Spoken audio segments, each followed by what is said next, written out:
O BNG xa ten amosado en varias ocasións o seu rexeitamento ao proceso de revisión catastral que se está a desenvolver no Concello de Boiro.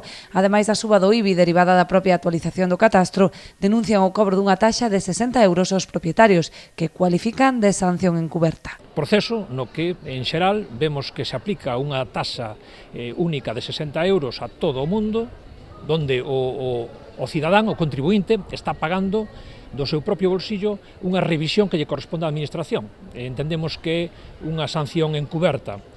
E despois a maiores, evidentemente, desde un punto de vista, desde o punto de vista da administración, vemos que os valores inmóveis da xente pois valóranse á alta, e na maioría dos casos nin sequera se explican os criterios que se tiveron en conta. Critican tamén a pasividade do goberno local por non ter recorrido as bonificacións fiscais que establece a lei tributaria en distintos supostos.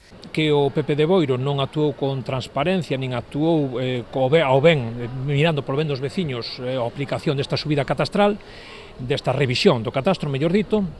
Entendemos que non recurriu ás optimizacións, ás bonificacións que contemplan as leis tributarias canto a evitar unha subida de café para todos, todo igualitario para todos os veciños. Lembrar estas medidas eran, por exemplo, familia numerosa, discapacidades físicas, problemas laborais, xente xubilada ou menores de 30 anos, entre outras variables. Para informar aos cidadáns sobre estas e outras cuestións, desenvolverán mañá un acto ás 9 da noite no Centro Social da localidade.